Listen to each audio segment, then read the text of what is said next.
Corona महामारी से आज दुनिया भर में दहशत है। आज दुनिया भर के वैज्ञानिक इसकी वैक्सीन बनाने में जुटे हैं। पर मेरी मौत की वजह एक ऐसी बीमारी बनने वाली थी जिसका इलाज इंसानी दिमाग कभी नहीं ढूंढ पाया। अब हम तुमसे डरने नहीं वाले, समझे? अच्छा, तो हमारी बिल्ली हम पर ही पंजा मारेगी? हमने कभी सोचा भी नहीं था हमें तुमसे ऐसे बात करनी पड़ेगी। हेलो हेलो,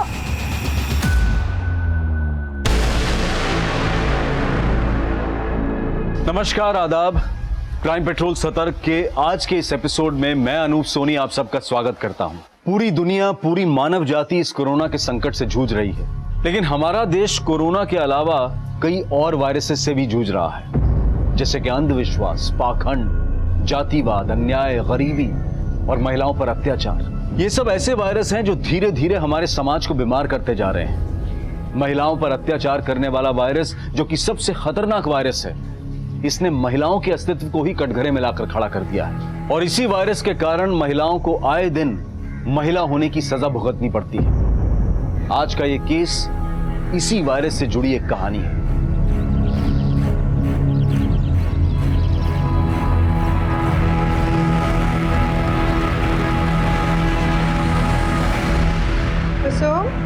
तुम ये चौका चूल्हा छोड़ो बेटा, हम कर लेंगे सब। जाओ तुम। माँ, लॉकडाउन खुलने तक ऑफिस तो जाना नहीं, कुर्सी पे बैठे बैठे देखो कितने मोटे हो गए हम। इसी बहाने घर का थोड़ा चूल्हा चौका, घर की साफ सफाई करेंगे ना तो थोड़ा अनुभव भी ले लेंगे। क्या पता इसी बहाने थोड़ा सा वजन कम हो जाए हमारा। अरे ले लीजिए भैया। अरे कुसुम, तुम्हारा तो पता नहीं, लेकिन ये लॉकडाउन खत्म होते होते तक ना हम घिसी हुई टिकिया बन जाएंगे। कि कोरोना वायरस के चक्कर में 3-3 बार कपड़े बदलते हैं और हमको 2-2 बार कपड़ा धोना पड़ता है। अरे दीदी, आप टेंशन क्यों लेती हो? कोई बात नहीं, आपका भी थोड़ा बहुत अनुभव हम बांट लेंगे। कभी कभी हम भी कपड़ा धो दिया करेंगे, ठीक है? अरे अपने बड़के भैया का अनुभव भी बांट लीजिए। लॉकडाउन से पहले तो काम लगा नहीं, और अब आने वाले समय में रोजगार कितना मारा मारी होने वाला है, तो क्या कीजिएगा महाराज? क्या चमत्कार दिखाएंगे? अरे पापा, हम अपना कुंडली देख रहे हैं, और इंडिया का भी। सितंबर 2020 में इंडिया बूम है, देश चमकेगा और हम भी चमकेंगे, देख लीजिएगा आप।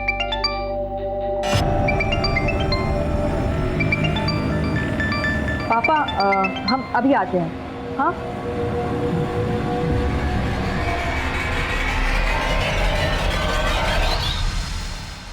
तुम हमको डर के फोन किए हो या हमको डराने को फोन किए हो? डार्लिंग, कैसी बातें कर रही हो? ये मीठी मीठी बातें ना तो करो ही मत हमसे। हम तुमको अपना प्यार जाहिर करने के लिए फोन किए और तुम वायलेंस पर उतर आई हो। तुम पर तो अब भरोसा ही नहीं रहा। अरे क्यों बात का बतंगड़ बना रही हो? नहीं था टाइम, इसलिए नहीं किए कॉल। अच्छा, हमारी बात सुनो। हाँ मुस्कान, हम ना तुम्हें अभी ईमेल भेज देंगे, ठीक है? Okay, bye.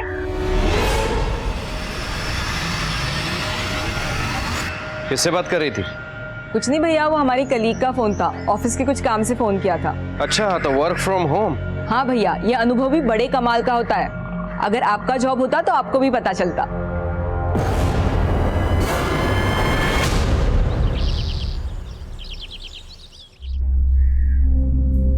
कुसुम, अरे तुम्हारा वर्क फ्रॉम होम चल रहा है ना, तो कहाँ जाने की तैयारी में हो?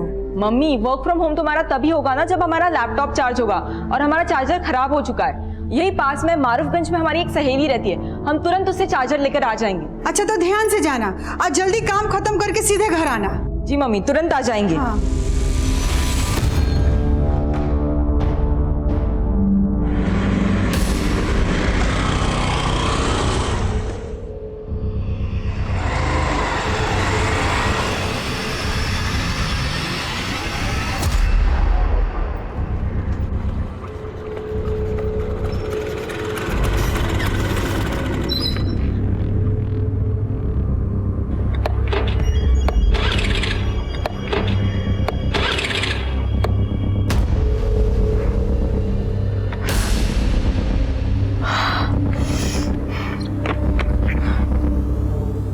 क्या हुआ मैडम? कोई समस्या है तो हमको बताइए ना। हेलो। हाँ शीतल दीदी, वो हमारी स्कूटी खराब हो गई है। स्कूटी खराब हो गई? अच्छा, अभी कहाँ हो तुम? वो यहाँ अनीसाबाद के यहाँ पे। पर कुसुम, तुम तो मारूफगंज जाने वाली थी ना, तुम्हारी स्कूटी अनीसाबाद में कैसे खराब हो गई? वो हमको फुलवारी शरीफ में 2 मिनट का काम था, सोचा वो भी निपटा ले। और वैसे भी अभी लॉकडाउन के चलते कहीं बाहर जाना तो होता ही नहीं है। तो बबलू भैया है ना, वो तुम्हारे पीछे ही निकले थे। एक बार उनको फोन करो, क्या पता वो तुम्हारे आसपास ही हो। बबलू भैया हमारे पीछे निकले थे? हाँ, अच्छा तुम रुको, हम बबलू भैया को फोन करके बोलते हैं, वो तुम्हें अनीसाबाद से पिक कर लेंगे। हाँ ठीक है, चलेगा।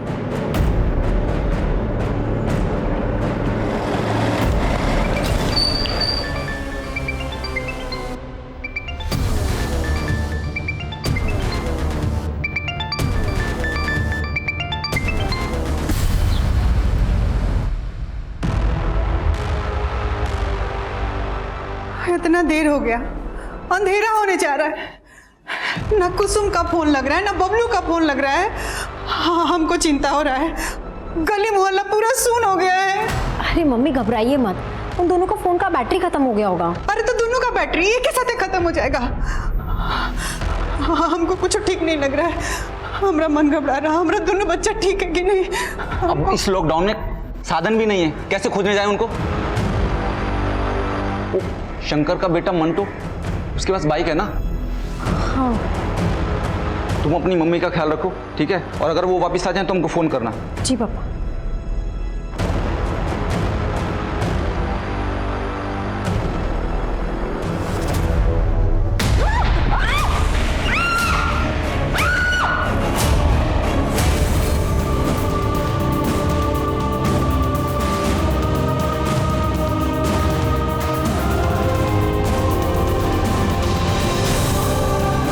कोरोना वायरस की पहले लॉकडाउन की रात में जब पूरे देश में कर्फ्यू था, तब एक परिवार के 2 भाई बहन कुसुम और बबलू लापता थे।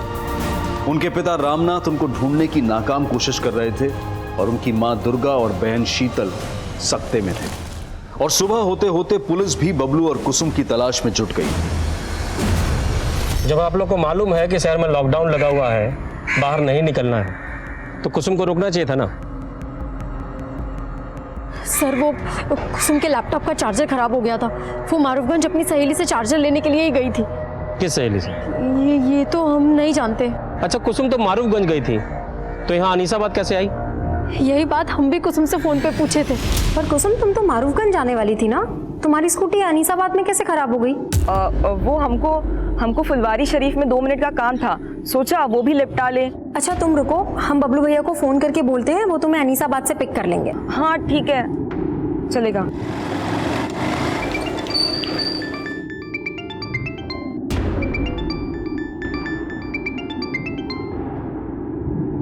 हेलो, अरे क्या आफत है शीतल, काहे फोन कर रही हो? भैया वो कुसुम का स्कूटी है ना, अनीसाबाद में खराब हो गया है, आप उसको पिक कर लेंगे? तो यहाँ बबलू अनीसाबाद में कुसुम से मिला था?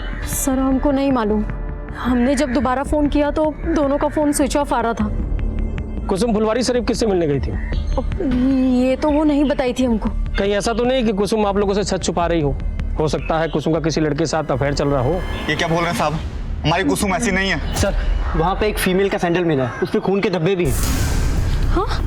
आइए सर, ये देखिए। ये तो कुसुम का ही सैंडल है। सर ये सब देख के तो लग रहा है कि यहाँ पे कुसुम के साथ जरूर कुछ गलत हुआ। माना कि सबूत मिला है, लेकिन कुसुम का स्कूटी यहाँ पे खराब हुआ था, तो क्या कुसुम स्कूटी समेत गायब हो गई? और उसका भाई बबलू वो बाइक समेत गायब है। ऐसे कई सवाल थे जिनके जवाब कुसुम और बबलू के घर वालों से भी नहीं मिले थे। जैसे कि कुसुम घर से निकली थी मारूफगंज जाने का कहकर। यही पास में मारूफगंज में हमारी एक सहेली रहती है, हम तुरंत उससे चार्जर लेकर आ जाएंगे। तो क्या मारूफगंज में कुसुम की कोई सहेली थी, या फिर घर से बाहर निकलने के लिए उसने अपने परिवार वालों से झूठ बोला था? हमको फुलवारी शरीफ में 2 मिनट का काम था। तो फुलवारी शरीफ में ऐसा कौन था जिससे कुसुम मिलने वाली थी? और सवाल यह भी था कि क्या उस शाम कुसुम और बबलू मिले थे, और अगर मिले थे तो फिर गायब कहां हो गए, और अगर नहीं मिले थे तो उनके इस तरह से अचानक गायब हो जाने के पीछे आखिर क्या कहानी थी? सवाल कई थे और जवाब ढूंढने के लिए मारूफगंज से लेकर फुलवारी शरीफ और अनीसाबाद के कई इलाकों में छानबीन शुरू की गई। कुसुम और बबलू के दोस्तों, पड़ोसियों और रिश्तेदारों से भी सवाल जवाब किए जा रहे थे।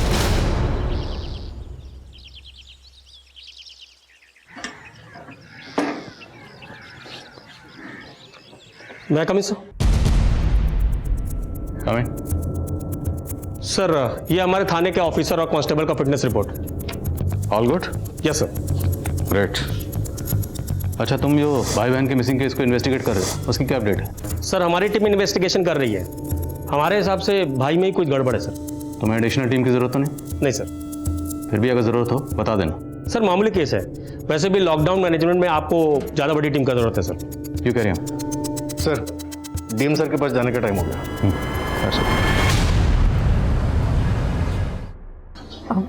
सर माना कि बबलू भैया काफ़ी गुस्सैल हैं, लेकिन वो हमको और कुसुम को लेके काफ़ी प्रोटेक्टिव भी हैं। यानी बहनें कहाँ जा रही हैं, किससे मिल रही हैं, इससे पर नज़र रखते थे। सही कहे ना? हाँ सर। सर एक बात और बताना था। उस दिन हमने भैया को किसी से फ़ोन पे बात करते सुना था। बबलू से मिलने का वजह मत पूछा कर, समझा? चल आके मिल, किसी को पीटने का प्लान बना है। इस लॉकडाउन में दारू का इंतजाम भी करेंगे तुम्हारे लिए। आ जाओ। चल। आपको तो ये नहीं पता कि कुसुम मारूफगंज किससे मिलने गई थी या फुलवारी शरीफ किससे मिलने जा रही थी, और अब आप बता रही हैं कि बबलू किसी को पीटने के लिए गया था। तो अब इसका क्या समझे हम कि कुसुम ने बबलू को गायब कर दिया कि बबलू ने कुसुम को गायब कर दिया? बस कीजिए सर, हमारा बेटा बेटी 2 दिन से गायब है। आप कुछ बोले जा रहे हैं। ये नहीं कि हमारा बच्चा लोग को आप खोजे ढूंढे कि कहाँ है, कौन हाल में। शीतल के बयान के बाद पुलिस बबलू को जानने वाले हर दोस्त, हर जानकार से मिल रही है। और फिर भाई बहन के कॉल रिकॉर्ड्स में नए समीकरण सामने आए। सर बबलू के दोस्तों से ये नहीं पता चल रहा है कि वो उस शाम किसको पीटने वाला था, लेकिन सर बबलू और कुसुम दोनों के फोन उस शाम अनीसाबाद में एक साथ ही बंद हुए थे। यानी दोनों भाई बहन उस शाम मिले होंगे। लेकिन सर दोनों भाई बहन के एक साथ गायब होने की कहानी कुछ समझ में नहीं आ रही। और सर कुसुम के कॉल रिकॉर्ड में एक सस्पिशियस नंबर भी मिला है जो उस शाम फुलवारी शरीफ में ही एक्टिव था, और उसकी बहन ने बताया कि वो उस शाम फुलवारी शरीफ में किसी से मिलने वाली भी थी। किसका नंबर है? Sir number 80। सर ये नंबर मनेर के एड्रेस पर रजिस्टर है और उसी शाम से बंद है जब से कुसुम और बबलू दोनों गायब हुए हैं। ये आप क्या कह रहे हैं सर? हम सच कह रहे हैं, हम किसी कुसुम बबलू को नहीं जानते। जानते नहीं हो तो कुसुम को फोन काहे करते थे? सर जब जानते ही नहीं तो हम क्यों फोन करेंगे सर? ये देख तेरे कॉल रिकॉर्ड, इसमें साफ दिख रहा है कि तू कुसुम से कई बार फोन पे बात करता था। अफेयर चल रहा था ना कुसुम के साथ तेरा? बता कहाँ है, बुलाया उसे फुलवारी शरीफ में? सर हम कभी फुलवारी शरीफ गए ही नहीं। और सर जिन कॉल रिकॉर्ड्स की आप बात कर रहे हैं सर, ये हमारा पुराना नंबर है। घुमा रहा है हमें। अरे याद दिलाओ इसे सब। आप लोगों ने बताया कि कुसुम का किसी के साथ अफेयर नहीं था, लेकिन कुसुम लगातार इस नमन नाम के लड़के के साथ फोन पे टच में थी। आप लोग जानते हैं इस लड़के को? नहीं सर, हम नहीं जानते। सर जी वो नमन तो वहीं का वहीं पर है।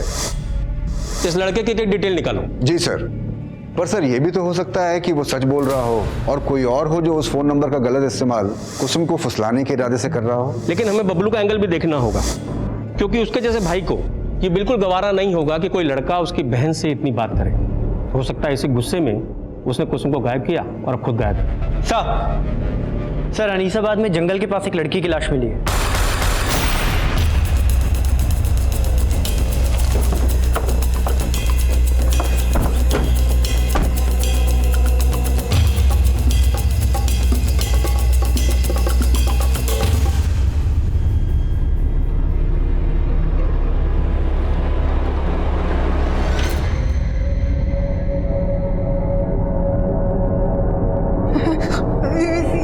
हमारी बेटी नहीं, हमारी बेटी। लाश का चेहरा पहचानना काफी मुश्किल है, लेकिन हमें बॉडी पर ये कपड़े मिले।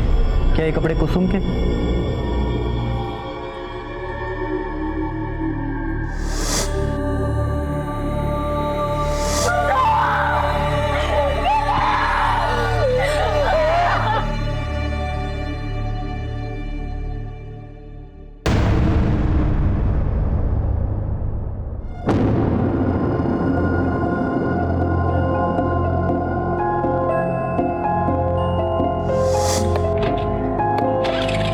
क्या हुआ मैडम?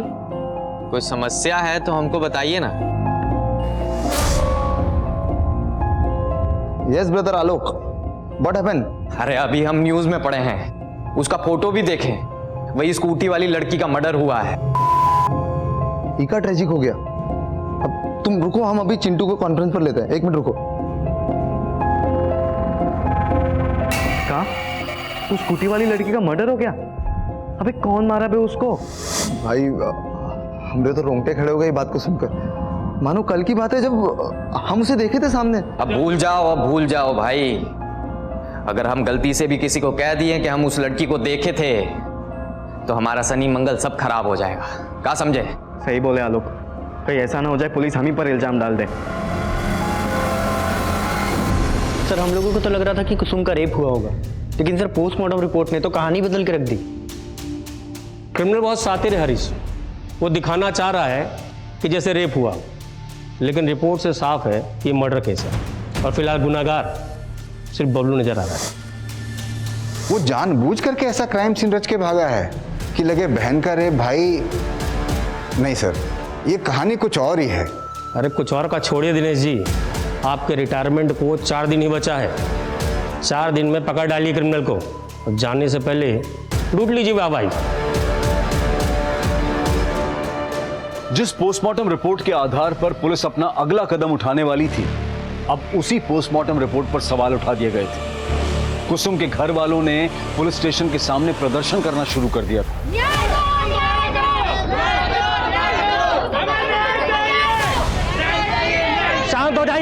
शांत हो जाइए। देखिए, कुसुम का पोस्टमार्टम कराने से रिपोर्ट बदल नहीं जाएगा।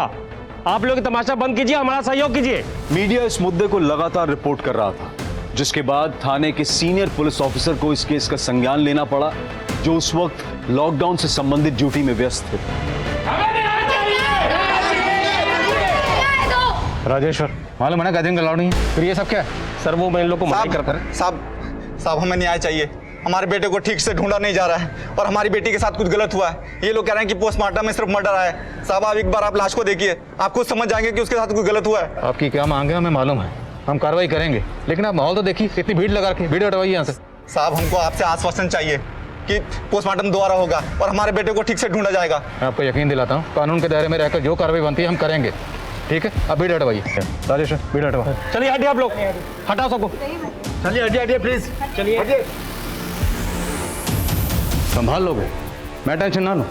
ये संभाला? सर हम लोग पूरा डेडिकेशन के साथ जांच कर रहे हैं सर। जो भी जांच हुई है स्टडी की है मैंने। सबसे पहले वो लड़की क्या नाम है? कुसुम। उसका दोबारा से पोस्टमार्टम करवाना होगा। हरीश, बॉडी को दोबारा पोस्टमार्टम के लिए भिजवा। सर और वो लड़की कुसुम उस दिन फुलवारी शरीफ में जिस लड़के से मिलने जा रही थी, वो नमन अवस्थी था? सर वो कोई दूसरा ही लगता है, क्योंकि नमन अवस्थी के खिलाफ हमें कुछ नहीं मिला है और नमन लगातार कह रहा है कि वो नंबर उसके नाम पर रजिस्टर्ड तो है, लेकिन उससे वो इस्तेमाल नहीं करता।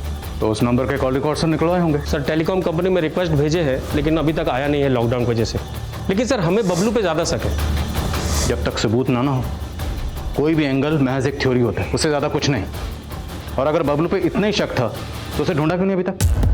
बबलू क्या, तुम कुसुम की स्कूटी तक नहीं ढूंढ पाए? सर वो लॉकडाउन की वजह से। और सर दिनेश जी भी आज ही रिटायर हो रहे हैं सर। अरे हाँ दिनेश जी सर। दिनेश जी, आज तो आप रिटायर होने वाले हैं। सर इमरजेंसी का वक्त है, जब तक ये केस सॉल्व नहीं हो जाता तब तक हम ड्यूटी पर ही रहते हैं। अरे नहीं दिनेश जी, आपने बहुत योगदान दिया है और बाकी टीम है ना, हम संभाल लेंगे। आप आराम कीजिए। Thank you sir. अरे वाह दीदी, आज बड़ी कमाल लग रही हो। ऐसी ही चली जाओ नीरज जी के सामने। कुछ भी बोलती हो तुम, पागल। अरे शादी करनी जा रही हो और वो भी घर वालों की मर्जी से, काहे शर्मा रही हो?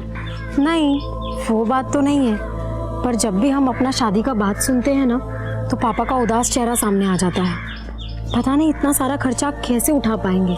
अरे दीदी काहे टेंशन ले रही हो, हम 1-1.5 लाख तक जोड़ रखे, दे देंगे पापा को।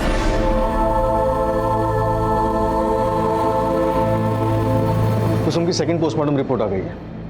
ये रिपोर्ट पहली रिपोर्ट से काफ़ी अलग है सर। इस रिपोर्ट के मुताबिक कुसुम का ब्रूटल गैंगरेप हुआ था। मौत का वक्त तकरीबन 7 बजे और 2:30 बजे के करीब कुसुम ने अपनी बहन शीतल को फ़ोन करके बताया था कि उसकी स्कूटी खराब हो गई है। हाँ शीतल दीदी, वो हमारी स्कूटी खराब हो गई है। मतलब लड़की ने तकरीबन 5 घंटे टॉर्चर सहा। सर कुसुम के नाखूनों में रेपिस्ट के स्किन के ट्रेसेस मिले और भी चौंकाने वाले पॉइंट्स हैं सर इस रिपोर्ट में। सर कुसुम 1 मंथ प्रेग्नेंट थी, लेकिन उसके बॉयफ्रेंड का कोई नामो निशान नहीं। और हमें तो ये भी नहीं पता कि उसका भाई बबलू कहाँ गायब है। और सबसे हैरानी की बात यह है कि पहली पोस्टमार्टम रिपोर्ट में यह सब मेंशन क्यों नहीं था। इस एरर की इंक्वायरी करनी होगी। सर, इस एरर के पीछे कौन है, मुझे इसका हिंट मिला है। सब इंस्पेक्टर राजेश्वर को सस्पेंड कर दिया गया। नई पोस्टमार्टम रिपोर्ट ने इस केस का रुख मोड़ कर रख दिया था। सवाल यह भी था कि क्या बबलू इसमें इन्वॉल्व था और वो अब तक गायब क्यों था। पुलिस ने क्राइम सीन के 1 किलोमीटर के रेडियस में फिर से छानबीन शुरू करवा दी और अब बारी थी कुसुम के माता पिता के सच जानने की। बोलिए, क्या आप लोगों को पता था कि कुसुम प्रेग्नेंट थी? सर, हमको तो ये सोच के भी अजीब लग रहा है कि कुसुम प्रेग्नेंट थी। हो सकता है बबलू को भी अजीब लगा, उसे बहुत गुस्सा आया होगा जब उसे यह पता चला होगा कि उसकी बहन प्रेग्नेंट है। बबलू कहाँ है? बस कीजिए सर, बस कीजिए। हमने अपनी बेटी खोई है, उसके भाई के लिए परेशान है और आप कुछ बोले जा रहे हैं। हाँ मोइन। सर, बबलू मिल गया है, लेकिन वो जिंदा नहीं है, उसका भी मर्डर हो गया।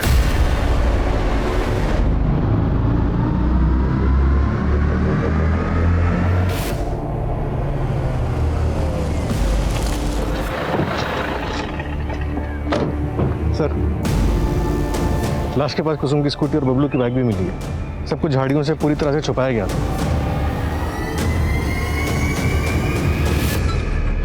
कुसुम की स्कूटी इस एरिया में खराब हुई थी, मतलब बबलू कुसुम को ढूंढता हुआ यहाँ तक आया था और कुसुम की लाश यहाँ से 1 किलोमीटर दूर वहाँ मिली। तो पहले बबलू को यहाँ मारा गया होगा। शायद उनका मकसद कुसुम का सस्पेक्ट बबलू को बनाना रहा हो। स्कूटी, बाइक, बबलू सब कुछ यहीं था। राजेश्वर ने अगर ठीक से छानबीन करवाई होती ना तो एक केस इतना ना उलझता। सर, शीतल ने अपनी स्टेटमेंट में कहा था कि बबलू का किसी से झगड़ा हुआ था और वो अपने दोस्तों के साथ किसी को पीटने का प्लान भी बना रहा था। चल आके मिल, किसी को पीटने का प्लान बना है। हो सकता है कि सब कुछ बबलू के किसी दुश्मन का किया धरा हो सकता है ये कुसुम और बबलू के पूरे परिवार का दुश्मन हो, या ये वो भी हो सकता है जिसने कुसुम को प्रेग्नेंट किया। जो भी है, हमें हर एंगल पर नए सिरे से काम करना होगा बिना वक्त गवाए। बड़े को पोस्टमार्टम के लिए भिजवा। Right sir.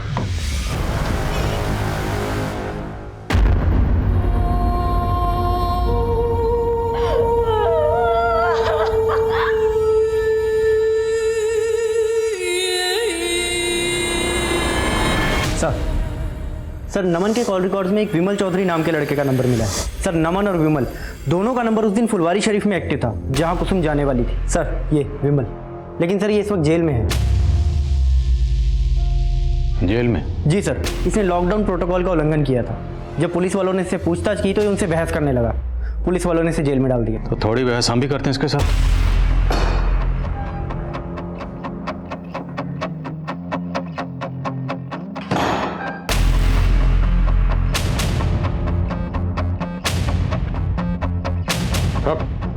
मास्क लगा। साहब, हम किसी कुसुम को नहीं जानते। वो मुझे फुलवारी शरीफ में अंकुश ने बुलाया था। कौन अंकुश? विमल, जल्दी से फुलवारी शरीफ पहुंचो। फुलवारी शरीफ? अरे लेकिन बात क्या है? साहब, अंकुश बोला वहाँ एक लड़की को डराना धमकाना, तो बस हम वहाँ पहुँच गए।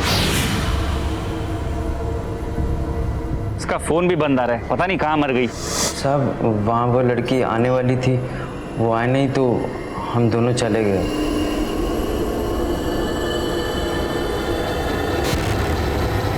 गई थी वो लड़की? हमें तो ये नहीं मालूम कि वो लड़की थी या नहीं। ध्यान से देख।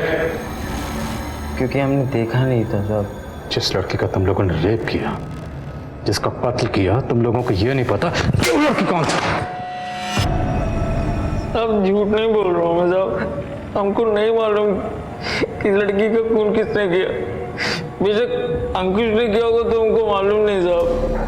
कहाँ मिलेगा ये अंकुश?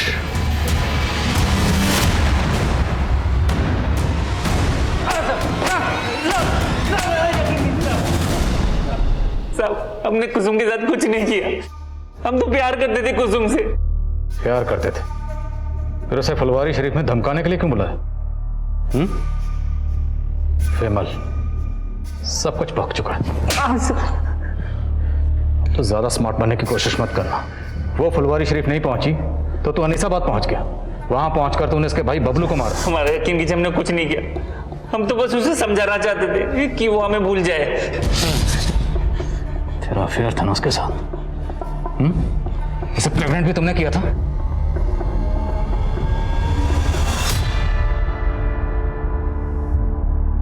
लेकिन हमने सोचा नहीं था कि कुसुम प्रेग्नेंट हो जाएगी। अंकुश, एक प्रॉब्लम हो गई है। हम प्रेग्नेंट हो गए हैं। सर, बहुत बुरा फंसे थे हम। हमारे घर वालों ने हमारा रिश्ता रिया के साथ तय कर दिया। वैसे दिखने में कुसुम ज्यादा अच्छी थी, लेकिन रिया अपने बाप की इकलौती, बहुत पैसा है उसके पास, इसलिए कुसुम को रास्ते से हटा दिया और उसके भाई बबलू को भी। नहीं साहब, हमने कुछ नहीं किया, हमारा यकीन कीजिए। प्लानिंग तो बहुत लंबी की थी तुमने, और अब तो बहुत लंबा फंसेगा। नमन नाम के लड़के के सिम से तो कुसुम को फोन करता था ना? नहीं सर। वो सिम कहां से आया तेरे पास? सर, वो सिम कहां से आया तेरे पास? सर, नमन हमारे हॉस्टल में था, हमने तभी उसका सिम रख लिया था। तो ये नमन भी तुझे बचा रहा था, ये भी शामिल है इसमें? हमने कुछ नहीं किया सर, हमारा यकीन कीजिए सर, हमारा यकीन कीजिए।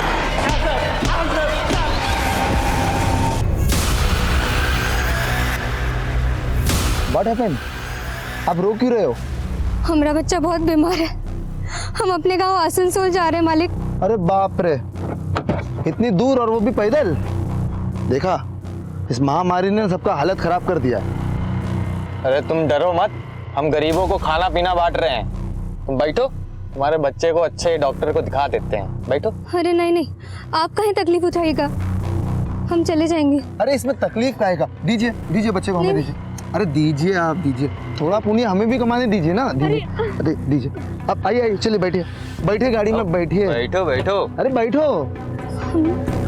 अब गाड़ी के अंदर बैठो।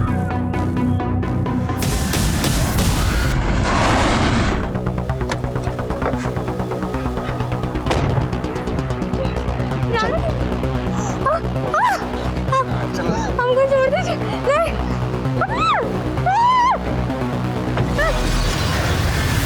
इसे कहते हैं MO, मोडस ऑपरेंडी। अब पुलिस को यही लगेगा कि ये क्राइम भी उस लड़की कुसुम के किलर ने ही किया है। साला सीखो बे हमसे कुछ। अरे जल्दी चलो अब यहाँ से, और कुछ दिनों तक अंडरग्राउंड हो जाओ। ये एमओ वेमो कुछ बाद में देखेंगे।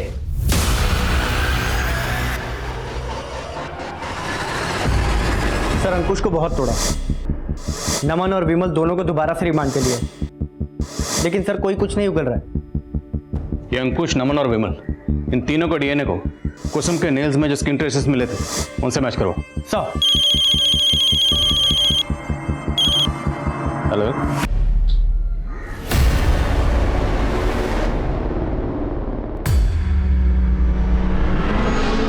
अगर तुम दोनों इस जुगाड़ में हो कि कुछ माल मटेरियल मिल जाएगा तो ऐसा कुछ नहीं होने वाला। अरे बेरोजगार है हम, कुछ नहीं है हमारे पास। हाँ भैया, लेकिन एक बार पॉकेट में हाथ तो डालिए, क्या पता कुछ मिल जाए। अरे काहे रक्षाबंधन के दिन हमारी इज्जत निकाल रही हो? देखो ना, ये देखो हमारे पॉकेट में कुछ नहीं। ये कहां से आ गया? भैया, ये पक्का कुसुम ने रखे होंगे। हाँ भैया, लेकिन आपसे वापस लेने के लिए नहीं, ये आप ही के रक्षाबंधन का गिफ्ट है। अरे नहीं, रक्षाबंधन के दिन बहन से गिफ्ट नहीं ले सकता। रख लीजिए ना भैया। और वैसे भी कौन से डॉक्टर ने कहा है कि रक्षाबंधन पे भाई को ही बहन को गिफ्ट देना है? दिल का बुरा नहीं था हमारा बबलू, उसी बेरोजगारी ने उसका जबर कड़वा कर दिया।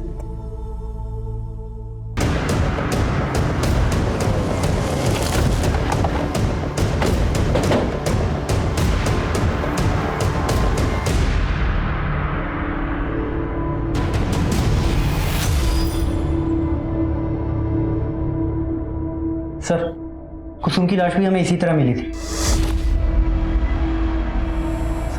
सर बिल्कुल वैसा ही नजारा है। सर हो सकता है कि इसे भी कुसुम के कातिलों ने ही मारा हो।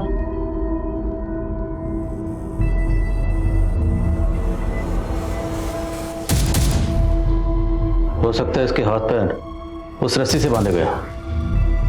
कुसुम के हाथ पैर पे भी इसी तरह के निशान थे। कुसुम की बॉडी के पास कोई रस्सी मिली थी? नहीं सर, कोई रस्सी नहीं मिली। आसपास चेक करो, सब जगह चेक करो। सब।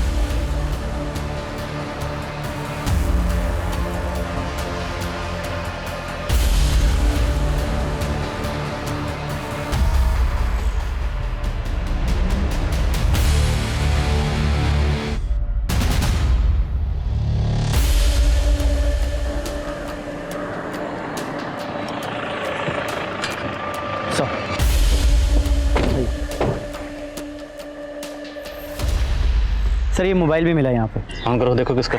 सर चेक किए, ऑन नहीं हो रहा, शायद बैटरी डेड है। चार्ज करवाओ, देखो किसका। सर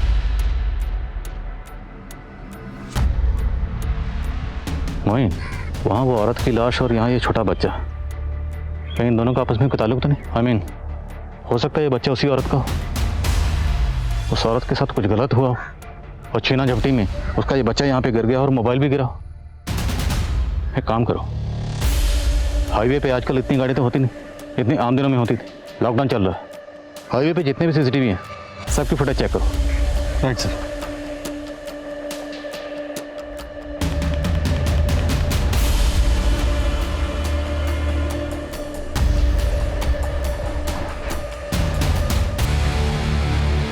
सर ये मोबाइल एक नीलम नाम की औरत का है जो एक माइग्रेंट लेबर है। मेरी उसके घर वालों से बात हुई है, वो अपने बच्चे के साथ पैदल आसनसोल के लिए निकली थी। मतलब बच्चा उसी औरत का था। फैमिली को शनाख्त के लिए बुलाओ।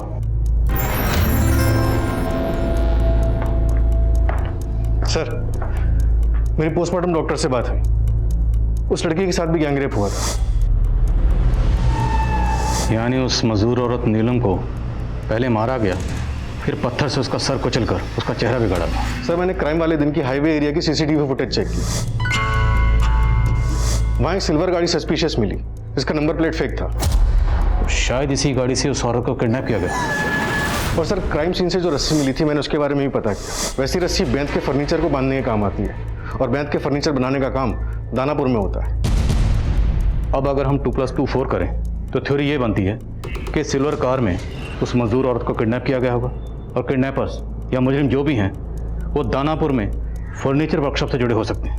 और अब अगर हमें इस सिल्वर कार और मुजरिमों को ढूंढना है तो हमें दानापुर में ढूंढना होगा। लेकिन सर लॉकडाउन की वजह से सारे फर्नीचर के कारखाने बंद हैं, वहाँ पे पूछताछ नहीं की जा सकती। एक आइडिया है, काम मुश्किल ज़रूर है पर नामुमकिन नहीं है। Corona virus thermal screening.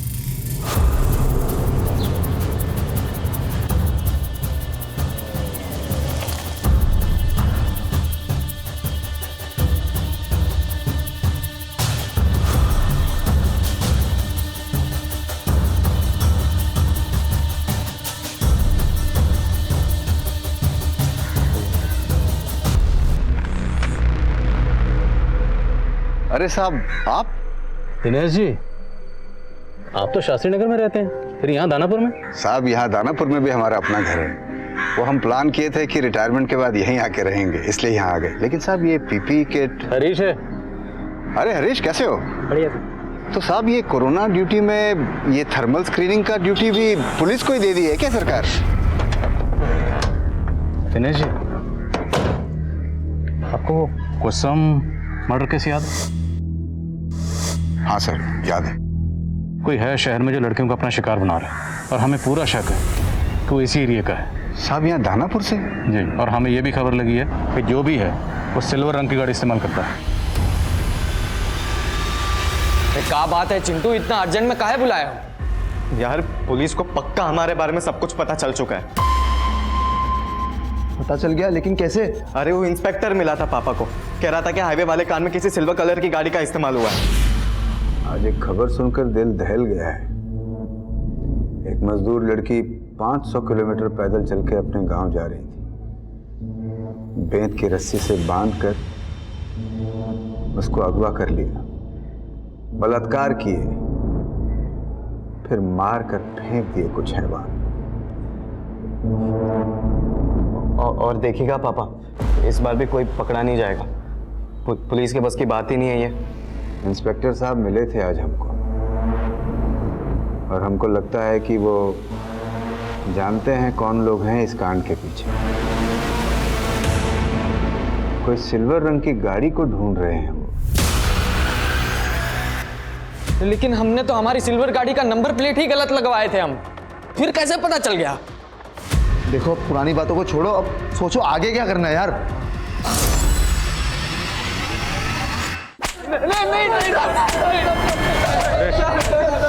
साहब हम मानते हैं कि हमने उस मजदूर औरत का रेप किया और उसे मारे भी, लेकिन साहब हमने कुसुम के साथ कुछ भी नहीं किया साहब, सच कह रहे हैं हम। हाँ साहब, हम उसको नहीं मारे हैं, हम बस उसका रेप किए। सुन रहा हूँ, आगे बोलो। और वो भी रेप करने का कोई प्लान नहीं था, बस वो तो गलती से हो गया सर।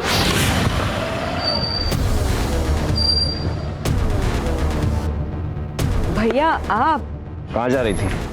भैया वो फुलवारी शरीफ में हमारी एक कलीग रहती है ना, बस बहुत झूठ बोलने लगी हो ना तुम हमसे। अब एक नहीं सुनेंगे, बहुत हो गया तेरा। आवाज नीचे करके बात कीजिए। तेरी आवाज सब ऊपर नीचे कर देंगे हम। बहुत पर लग गया ना तेरे। या लड़की को है कुछ प्रॉब्लम है? कब है?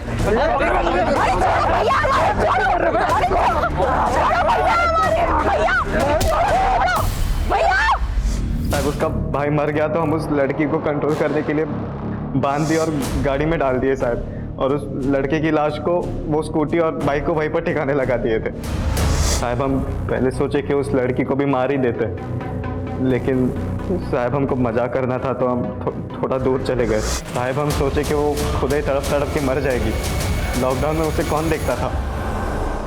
कुसुम को हमको पत्थर से नहीं मारे थे सर, उस मजदूर औरत को जरूर पत्थर मार के उसका चेहरा बिगाड़ा था सर हमने। साहब हम ये सोचे थे कि आप लोगों को यही लगेगा कि कुसुम के ही कातिल ने उसे मारा होगा, लेकिन साहब हम कसम से कह रहे हैं हमने कुसुम के साथ कुछ भी नहीं किया साहब, हमने तो उसको जिंदा छोड़ दिए थे वहीं पर। ये तीनों ये तो कबूल कर रहे हैं कि इन्होंने कुसुम का रेप किया, लेकिन ये मानने को तैयार नहीं है कि इन्होंने कुसुम को मारा भी। सर मेरी दिनेश जी से बात हुई है, उन्होंने बताया कि वारदात वाली शाम उनका बेटा चिंटू शाम को 6 बजे घर पहुंच गया था, जबकि कुसुम का मर्डर 7 बजे के आसपास हुआ है। और सर मैंने कंफर्म किया है कि चिंटू के दोनों दोस्त आलोक और सनी, वो दोनों भी शाम को 7 बजे अपने अपने घर पहुंच गए थे। तो फिर कुसुम को किसने मारा? पापा, मम्मी, खाना।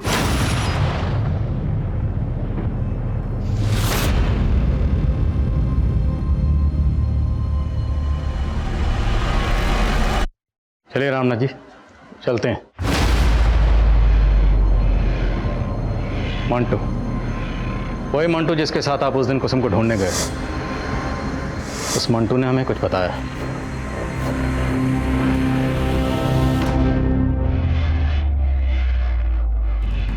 हमारी समझ में कुछ नहीं आ रहा था साहब, जब हमें पता चला कि कुसुम शादी से पहले ही पेट से है। अंकुश, एक प्रॉब्लम हो गई है, हम प्रेग्नेंट हो गए हैं। हमारे पैर तलों की जमीन निकल गई। हमने किसी से कुछ नहीं बोला सिवाय बबलू के। हमने कल्पना भी नहीं की थी कुसुम हमारा मुंह काला कर देगी। तो अब क्या करेंगे आप? धृतराष्ट्र की तरह जाएंगे या गांधारी की तरह अपनी आंखों पर पट्टी बांध लेंगे? नहीं, हम ये बर्दाश्त नहीं करेंगे। बबलू से मिलने का वजह मत पूछा कर, समझा? चल आके मिल, किसी को पीटने का प्लान बना है। हमारे कहने पर बबलू ने पहले ही प्लान बना लिया था। उस रोज कुसुम जब सहेली से चार्जर का बहाना करके निकली तो हम समझ गए ये उसी लड़के से मिलने जा रही है। हमने पीछे से बबलू को उसके पीछे लगा लिया, लेकिन उसके बाद बबलू का कुछ अता पता नहीं चल रहा था। हम मंटू के साथ उसे खोजने गए। बबलू तो नहीं दिखा, लेकिन कुसुम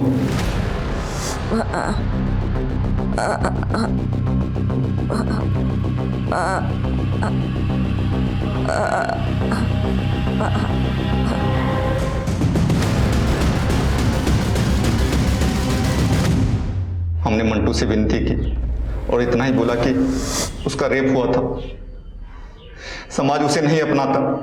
कैसे बाबू? बेटा अगर कैसा भी हो तो चलेगा, और बेटी, वो बेटी जिसे किसी ने धोखे से गर्भवती बना दिया, वो अशुद्ध हो गई। अशुद्ध वो नहीं, अशुद्ध तुम जैसे लोगों की सोच है।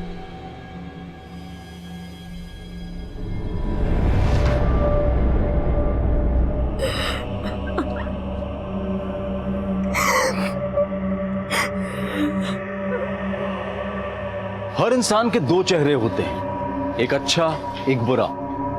उस इंसान को कौन से चेहरे ने जकड़ रखा है ये हम नहीं जानते और धोखा खा जाते हैं। इस केस में कुसुम अंकुश को अच्छा समझ रही थी, जो बुरा निकला। कुसुम का भाई बबलू और उसका अपना पिता रामनाथ, वो सबके चेहरे से धोखा खा गई। और वो 3 दरिंदे जिन्होंने 2 महिलाओं की जिंदगी बर्बाद की थी, उनके भी 2 चेहरे थे। अपने परिवार की महिलाओं के सामने एक अच्छे इंसान का चेहरा, लेकिन वही चेहरा दूसरी महिलाओं को देखते ही बदल जाता था। देखते हैं हमारे आज के एपिसोड की दूसरी कहानी। हेलो, बात कर सकते हैं क्या अभी?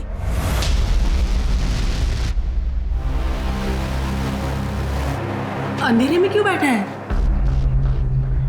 ऐसी मुझे डर लग रहा है। हम कुछ गलत तो नहीं करने जा रहे ना?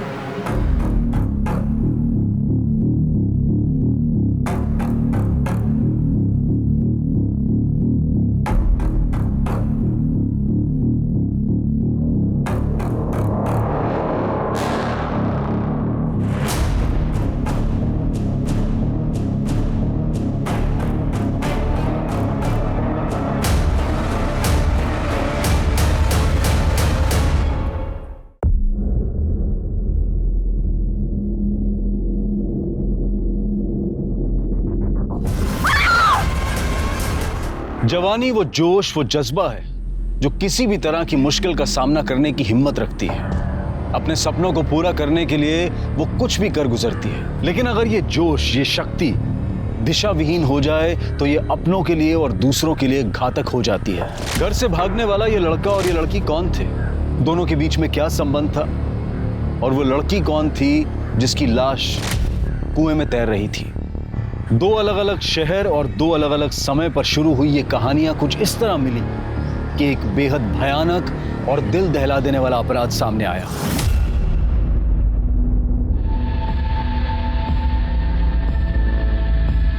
चाय क्या? जी चाय लीजिए। मनीषा रख दे और बैठ जाओ।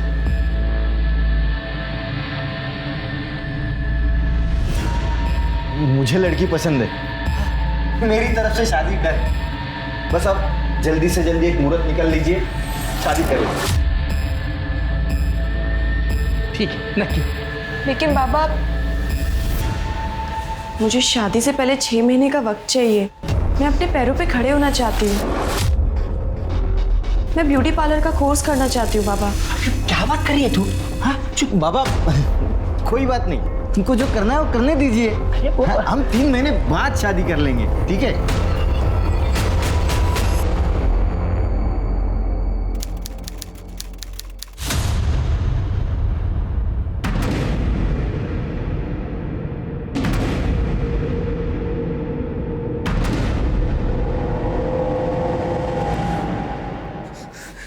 ये क्या कर रहा है? तू कूदना चाहता है यहाँ से? मुझे पता है तूने एक बार भी नहीं सोचा होगा कि तेरे जाने के बाद हमारा क्या होगा। जान देना चाहता है ना? जा जा कूद। बहुत कुछ है जिंदगी में करने के लिए। तो मेरी कसम खा कि आज के बाद ऐसा कुछ नहीं करेगा।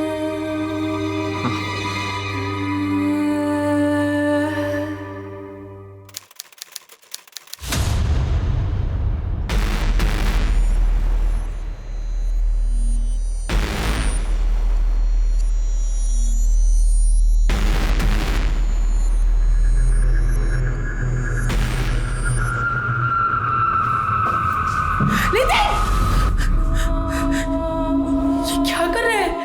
आई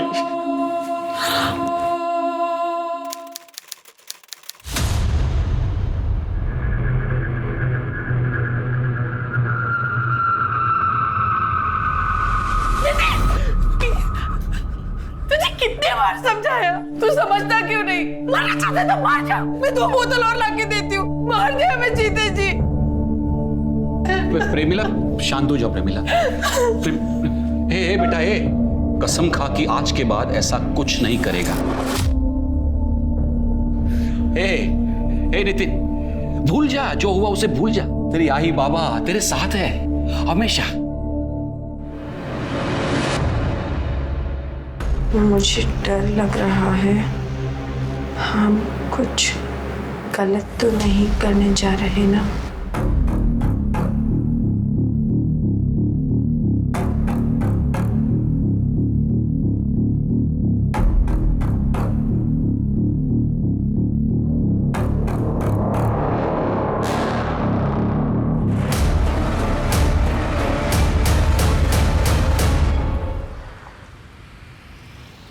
नितिन, नितिन, नितिन 8 बज गए, उठ जा बेटा।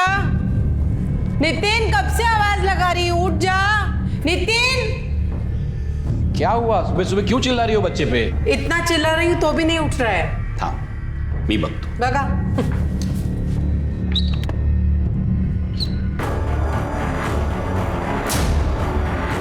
अरे ये क्या आ गया?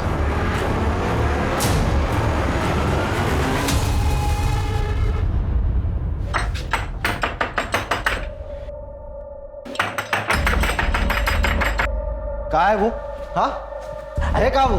बेटा इस वक्त बैठो। ये सब छोड़ो और मुझे बताओ कि कहाँ है वो? अरे बैठो तो सही, बताता हूँ। अगर वो अगली बार मुझे यहाँ नहीं मिली ना तो मैं ये सगाई तोड़ दूंगा, और बाद में बोलना नहीं कि मैंने आपको बताया नहीं था। सुनो बेटा, मेरी बात तो सुनो, सुनो मेरी बात। अभी तो चला गया, अगली बार आया तो क्या जवाब देंगे? ये सब ना तेरी वजह से हुआ है। अगली बार आएगा ना तो तू जवाब देना उसको।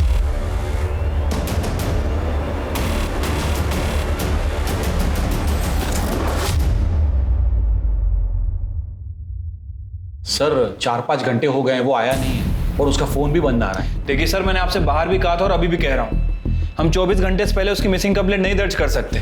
आप समझने की कोशिश क्यों नहीं कर रहे हैं? सर भगा ना सर। शिरके जो बोल रहा है वो ठीक बोल रहा है। देखिए 24 घंटे तक हम कुछ नहीं कर सकते, ऐसा लॉ है। एक काम कीजिए, आप घर पे जाइए। 22 साल का लड़का है, किसी दोस्तों के साथ पार्टी करने गया होगा या गर्लफ्रेंड के साथ घूमने गया होगा, आ जाएगा, जाइए। नहीं नहीं सर, हम जानते हैं ऐसा कुछ भी नहीं हुआ होगा। डर तो इस बात का है कि पिछले हफ्ते वो नीट के एग्जाम में फेल हो गया था, तब से दुखी रहने लगा था। हमेशा मरने की बात करता था। बात क्या करता था, वो तो 3-3 बार अलग अलग तरीकों से कोशिश कर चुका था।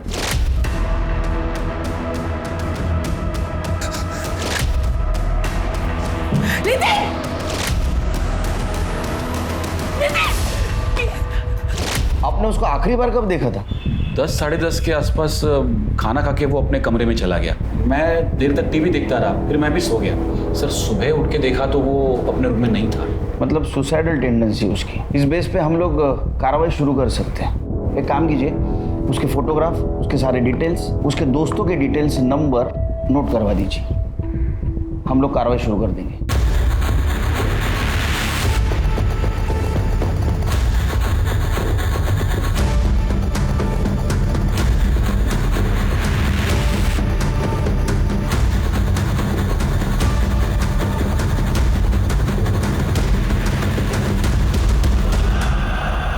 सर नितिन के घर के बाहर एक दूध की डेयरी है। सर ये वहाँ का सीसीटीवी फुटेज है। ये नितिन अपने घर से 5:30 बजे निकलता है और थोड़ी दूर चलकर ये ऑटो में बैठकर वहाँ से चला जाता है।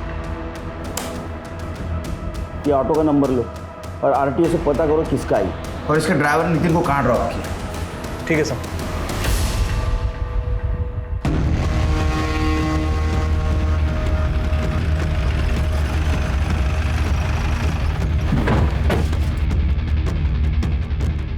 सर यही वो जगह है। ऑटो वाले ने बताया था कि उसने नितिन को यहीं ड्रॉप किया था, ये बावड़ी के आसपास। यहाँ क्या करने आया था? उनको बोला मैडम एक मिनट इधर आइए, आप लोग भी आइए। सब आप लोग फिर से यहाँ पर? लाश को तो लेकर गए थे ना? लाश? आपका नाम? साहब मेघा कदम। सुबह जब मैं कुएं पर पानी भरने आई तब मैंने लाश देखी।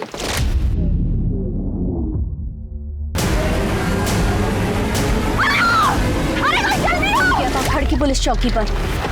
आपको पक्का यकीन है वो लाश लड़की की थी? हो साहेब, सलवार कमीज पहनी थी, लंबे बाल थे, तो लड़की ही थी ना। वो पुलिस चौकी वाले ले गए लाश को। आप जानती थी उस लड़की को? मैं नहीं जानती, और वो यहाँ की नहीं लग रही थी। सर ये एरिया से कोई लड़की भी गायब नहीं है। जब लाश को कुएं में से निकाला पूरी तरह से सड़ चुकी थी, बहुत बास आ रही थी सर। उसका चेहरा पहचानने लायक नहीं था। इसका मतलब लाश काफी दिनों से कुएं में थी। लाश इतने दिनों से कुएं में पड़ी थी लेकिन उसको आज देखा आपने? सर वो कुएं का पानी आम्ही वापरत नहीं, तो घर पर नल है, लेकिन आज पानी की जरूरत थी तो कुएं के पास आई, तभी लाश देखी। करणे सर तुम्ही इकडेच थांबा, आसपास के गाँव वालों के हेल्प से इधर सब सर्च करो। ठीक है। खड़की पुलिस स्टेशन।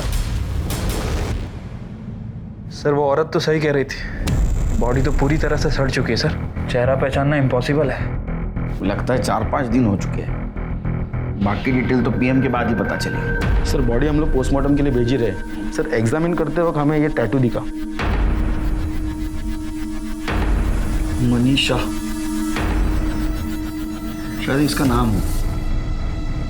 यही नाम इसकी पहचान करने में हमारी मदद करेगा। हाँ द्रुपति, वो ऐसा और एक बॉडी नहीं।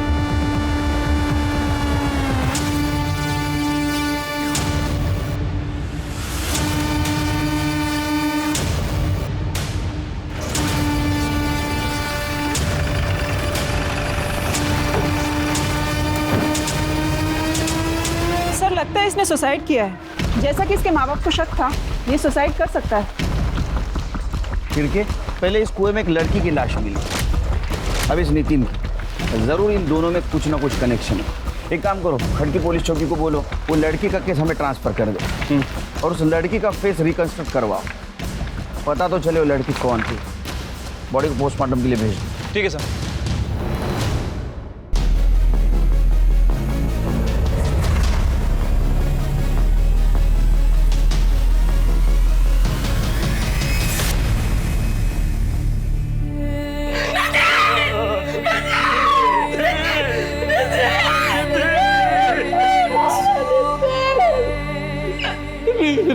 देखिए, नितिन की डेड बॉडी हमें कुएं के अंदर मिली थी। नहीं, ऐसा नहीं हो सकता। मेरे नितिन को पानी से डर लगता था, वो कुएं में कूद कर अपनी जान नहीं दे सकता। सर इसे तो पानी से फोबिया था सर, उस वजह से उसके दोस्त लोग उसे चिढ़ाते भी थे। इनिशियल तो ऐसा लग रहा है कि ये सुसाइड केस है, इसकी मौत पानी में डूबने की वजह से हुई। बाकी डिटेल्स तो इन्वेस्टिगेशन के बाद पता चल जाए। हाँ, और एक लड़की की लाश उस कुएं में मिली। लगता है इन दोनों का आपस में कुछ ना कुछ कनेक्शन था। क्या आप उस लड़की का फोटो देख के बता सकते हैं क्या नितिन उसको जानता था? क्या आपने उसको कभी देखा था?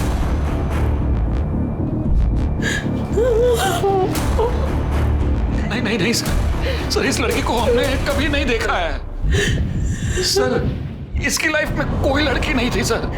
मैं उसका बाप हूँ और साथ में सर इसका बेस्ट फ्रेंड भी था सर। सर ऐसा कुछ होता तो ये मुझे जरूर बताता। सर जिस लड़की की डेड बॉडी कुएं में मिली थी उसकी पीएम रिपोर्ट आ गई है। सर रिपोर्ट के मुताबिक उसकी मौत 9 जून को शाम 5 बजे से 7 बजे के बीच में हुई है। मौत गला घोटने की वजह से हुई है। रस्सी या दुपट्टे जैसी किसी चीज से उसका गला घोटा गया। और सर लड़की सेक्सुअली एक्टिव थी, लेकिन मौत से पहले उसके साथ ना तो रेप हुआ और ना ही कोई सेक्सुअल असॉल्ट। एक और अजीब बात सर, लड़की 2 महीने प्रेग्नेंट भी थी। क्या? चल के एक काम करो, ये लड़की का फिटस नितिन के डीएनए से मैच करवाओ। इन दोनों बॉडीज में जरूर कोई ना कोई कनेक्शन होगा, इसलिए दोनों लाशें हमें उस कुएं में मिली। ठीक है सर। अच्छा, लड़की का चेहरा रिकंस्ट्रक्ट करने के लिए भेजा था, उसका कुछ अपडेट? नहीं सर, अभी तक तो उसके बारे में कोई खास इन्फॉर्मेशन नहीं मिली है। नितिन की कॉल डिटेल्स और mobile location? Sir call record के हिसाब से तो नितिन क्लियर ही लग रहा है। सर उसका फोन सुबह 6 बजे उसी जगह स्विच ऑफ हुआ था जहां में उसकी डेड बॉडी मिली थी। और सर नितिन के कॉल रिकॉर्ड के हिसाब से उसके कॉल रिकॉर्ड में उसकी माँ और उसके प्रोफेसर के अलावा किसी भी लेडी का नंबर नहीं है। अब सर एक बात समझ नहीं आ रही कि जब उसके फोन रिकॉर्ड में किसी लेडी का नंबर नहीं है तो इस लड़की का कॉन्टेक्ट में कैसे आया? और उसके माँ बाप के अकॉर्डिंग उसके पास सिर्फ एक ही फोन और एक ही सिम कार्ड था। सर पिंपरी पुलिस स्टेशन से फोन आया था। वहाँ मनीषा तांबे नाम की एक लड़की की मिसिंग कंप्लेन दर्ज हुई है और जिसकी डिटेल्स कुएं से मिली डेड बॉडी से बिल्कुल मैच कर रही हैं।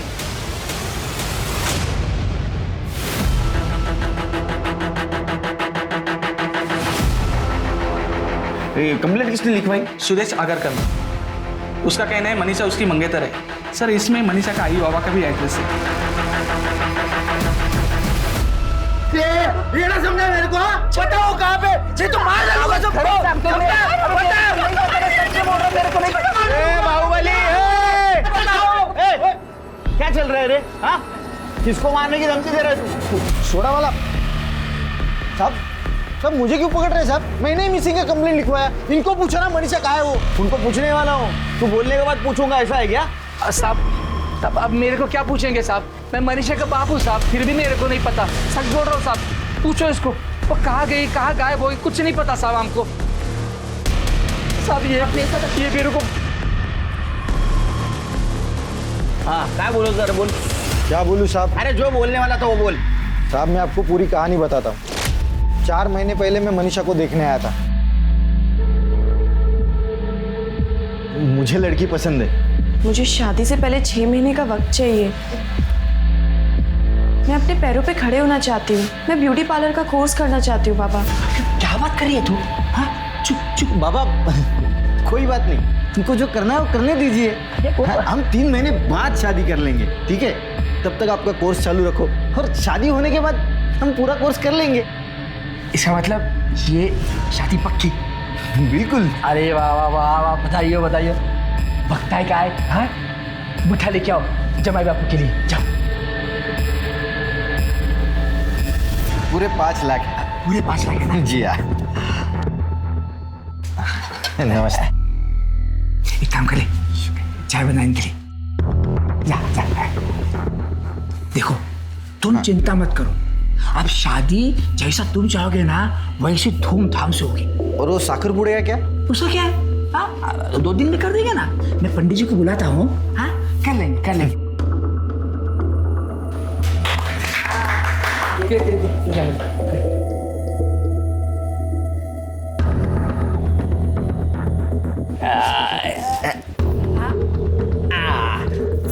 अरे खा ले।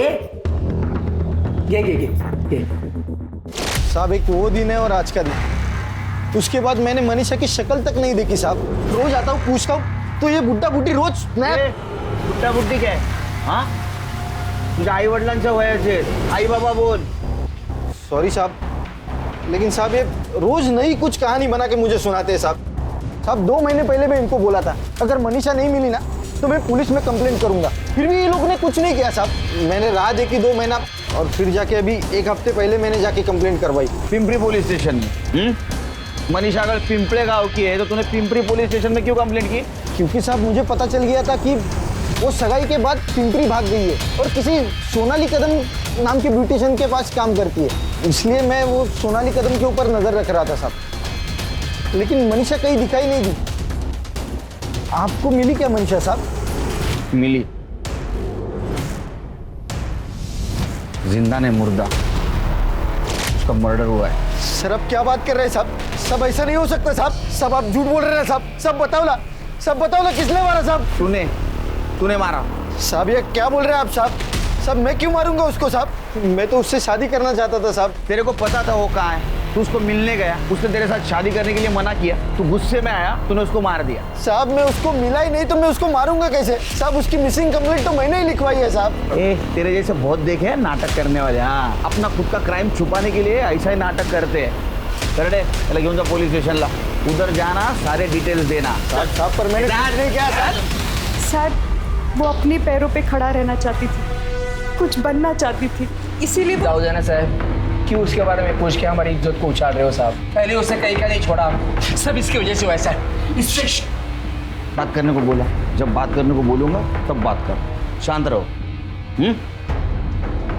हाँ बोला। सर वो नाम बनाना चाहती थी सर, कुछ बनना चाहती थी वो, लेकिन इन्होंने उसकी सगाई सुदेश से करा दी। फिर उसके बाद वो बहुत दुखी रहने लगी सर। फिर उसकी सहेली रजनी, उसने उसको सलाह दी कि वो भाग जाए। मैंने भी उसको यही सलाह दी। भाई रजनी मुझे रिक्शा से बस स्टॉप तक छोड़ देगी, मुझे उसके आगे से बस मिल जाएगी। मैं पहुंचते ही तुझे फोन करूंगी, तुम चिंता नहीं करना। पहुंचते ही मुझे बता देना और अपना ख्याल रखना बच्चा।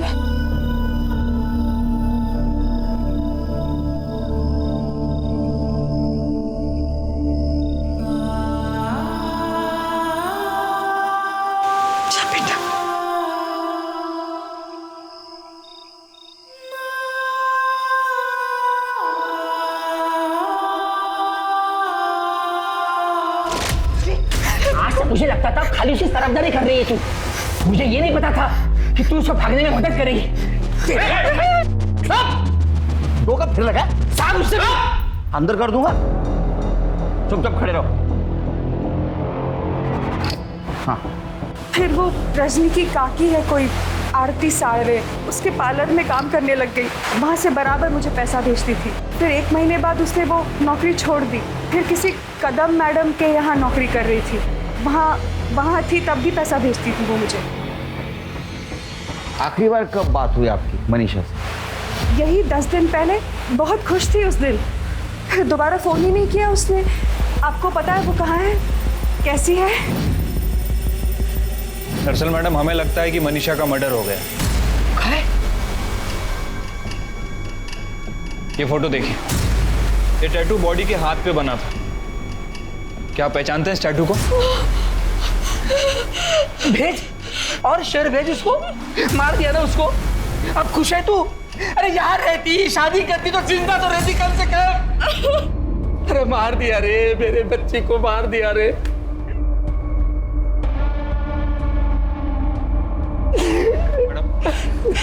ये फोटो देखिए, इसका नाम नितिन नाइक है। क्या आप लोग पहचानते हैं इसे? नहीं, कभी देखा नहीं इसे। क्या मनीषा इसे पहचानती थी? मनीषा के मुंह से भी नहीं सुना कर। कुएं में मिली अनजान लड़की की लाश की पहचान मनीषा तांबे के नाम से हुई। क्या मनीषा के मर्डर के पीछे उसके मंगेतर सुदेश आगरकर या फिर उसके आक्रामक स्वभाव के पिता गणेश तांबे का हाथ था? क्या इन दोनों को मनीषा और नितिन के बारे में पता चल गया था, इसलिए इन दोनों को एक ही जगह पर मार दिया गया? सर, रजनी मेरी भतीजी है। मनीषा को 3 महीने पहले ही उसने मेरे पास भेजा था। मनीषा के बारे में कुछ बता सकती हैं आप? मतलब कोई बॉयफ्रेंड था उसका या कोई अदर इंफॉर्मेशन? सर, उसके बारे में मुझे कुछ ज़्यादा तो नहीं पता है। वो बहुत ही मेहनती लड़की थी और बहुत ही ईमानदारी से अपना काम करती थी, लेकिन 1 महीने बाद ही उसने बिना बताए काम छोड़ दिया।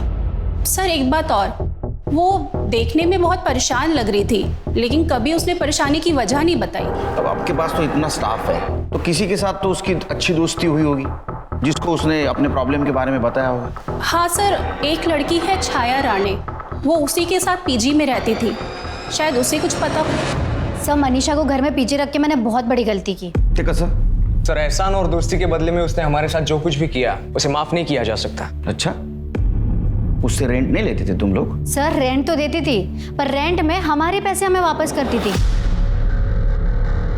कभी बहू के पर्स से, कभी मेरे पर्स से। घर में कभी ना कभी पैसे तो गायब होते ही थे। हमें लगता था कि हमसे कहीं खर्च हुआ है, पर एक दिन जब मैं जॉब से वापस आई तो मैंने देखा कि अब वो अलमारी से पैसे चुरा रही थी। सर, रंगे हाथ पकड़ा मैंने उसे, पर एक भी बार माफ़ी नहीं मांगी उसने। निकाल दिया फिर मैंने उसे घर से।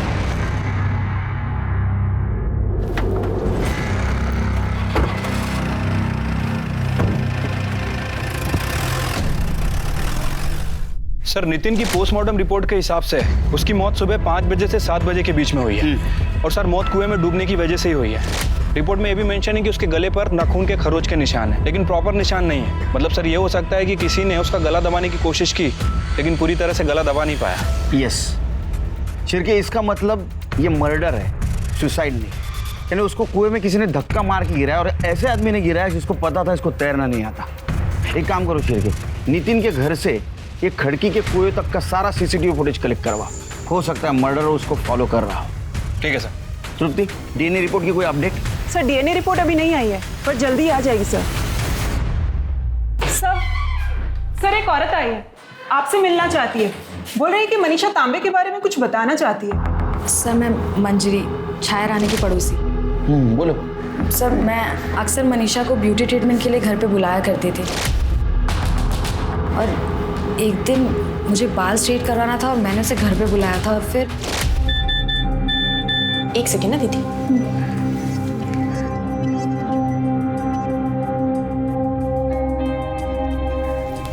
बड़ा शर्मा रही हो, क्या बात है, बताओ। कुछ नहीं दीदी, वो एक लड़का है, पसंद है मुझे। कौन है वो? इधर आओ, इधर आओ। कौन है? अब दीदी आप जानती हो उसे, वो अपनी छाया है ना, उसका भाई। अच्छा, अरुण, वो भी तुमसे प्यार करता है या तुम ही उसके प्यार में पागल? नहीं नहीं दीदी, वो भी मुझसे प्यार करता है। एक्चुअली पहल उसने की थी, वो एक दिन मैंने खीर बनाई थी और वहीं से सब शुरू हुआ। क्या बात है यार, क्या खीर बनाई है तुमने? मन तो करता है तेरे हाथ चूम लूं। खीर मैंने नहीं बनाई है, खीर मनीषा ने बनाई है। अच्छा, तुमने बनाई है खीर? एक भी ऑटो नहीं है आज। हाय हाय। तुम यहाँ? अच्छा, ऑटो गिरा रही? ऑटो नहीं है। तो बैठ जाओ, मैं तुम्हें ड्रॉप कर देता हूँ।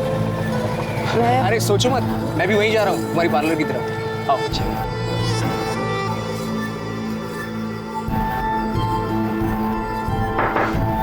हाय। हाय। दरअसल मुझे तुमसे एक जरूरी बात करनी है। बैठो। नहीं, यहाँ नहीं, हम कहीं और चलकर बात कर सकते हैं? चल। आई लव यू मनीषा, क्या तुम मुझसे शादी करोगी?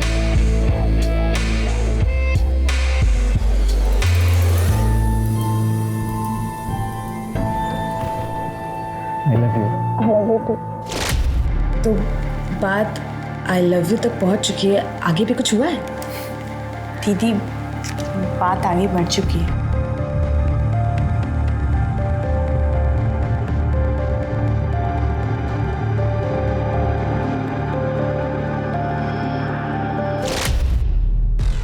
सर मुझे पता था अरुण और छाया आपको ये सच नहीं बताएंगे, और बताते भी कैसे?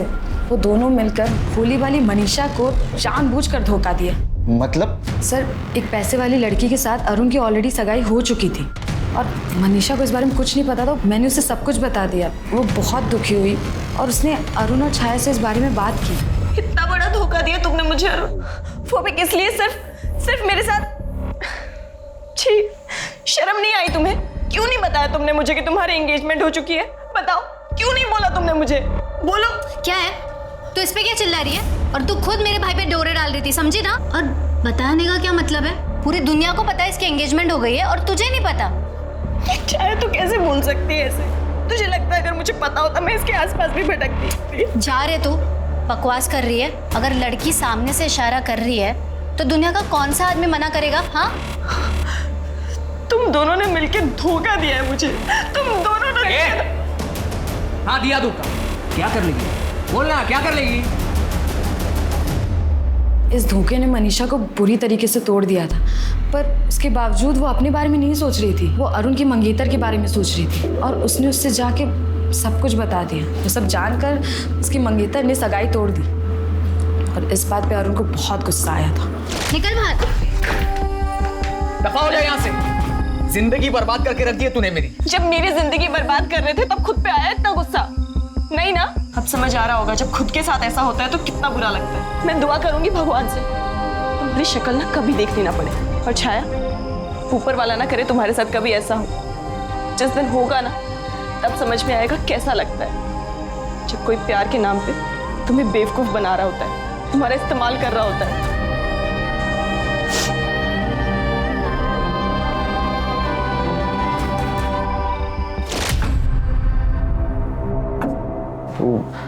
मनीषा के तो मैं बस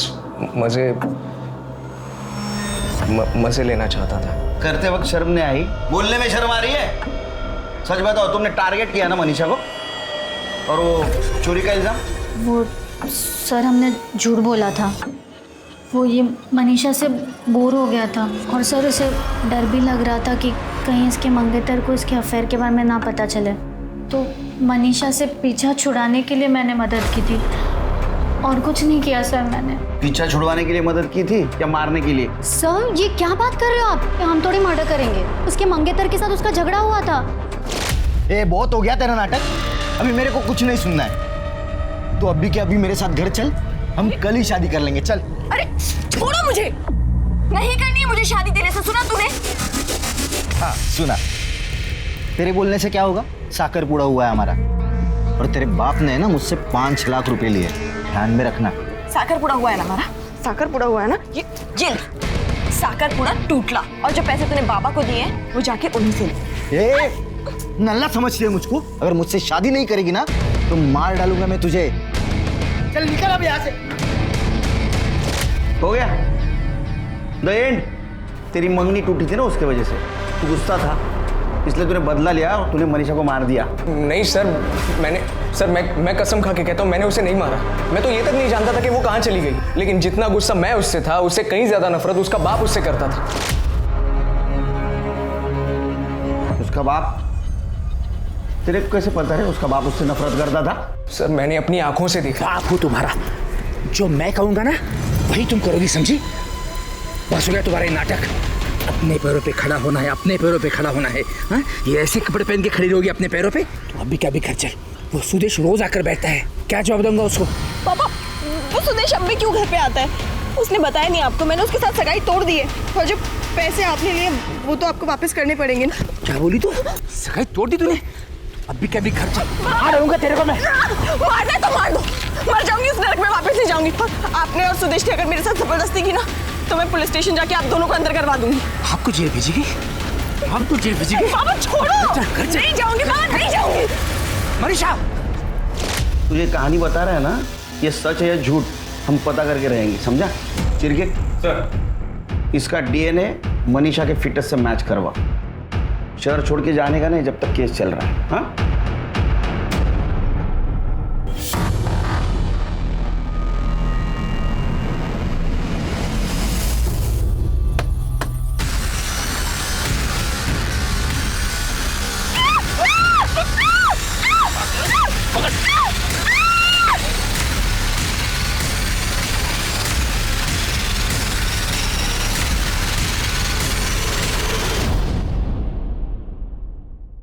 सब मारो मतलब मैंने कुछ नहीं किया। मेरी बात साहब, मारो मतलब। अभी तो 4,999 रुपए का फटके खाए तूने। 4,95,001 रुपए। साहब ये आप क्या बोल रहे हैं साहब? साहब मैंने कुछ नहीं किया है साहब। तूने कुछ नहीं किया? सच बोल रहा हूँ साहब।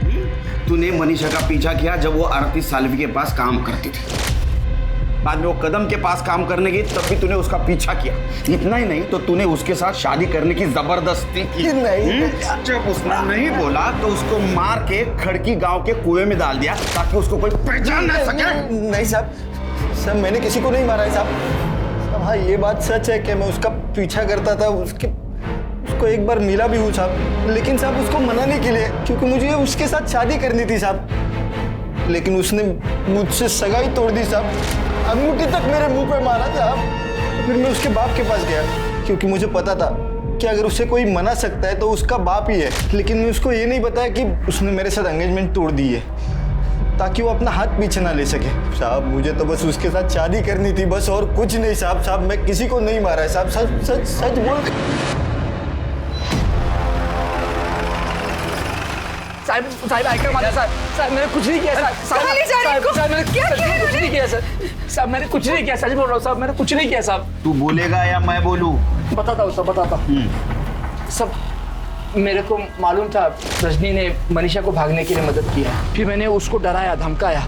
उसने मेरे को बताया कि मनीषा कहाँ छुपी है। फिर मैं मनीषा को मिलने के लिए वो आरती सालवी के घर भी गया।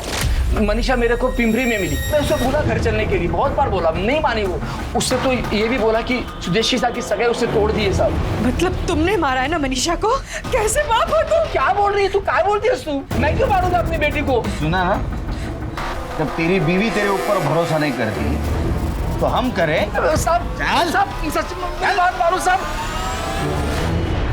सर नितिन का डीएनए मनीषा के फीटस से मैच नहीं कर रहा है और अरुण का डीएनए टेस्टिंग के लिए भेजा है। रिपोर्ट आने में थोड़ा टाइम लगेगा सर। सर आरती कदम के यहाँ से जॉब छोड़ने के बाद मनीषा जिस सोनाली कदम के पार्लर में काम करती थी वहाँ का एड्रेस मिल गया है सर।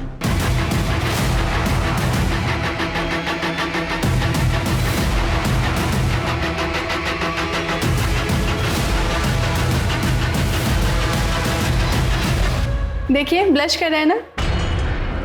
सोनाली जी। जी सर। आपके घर गए थे तो पता चला कि आप यहाँ हो, इसलिए यहाँ आना पड़ा। मनीषा के बारे में बात करनी थी आपसे।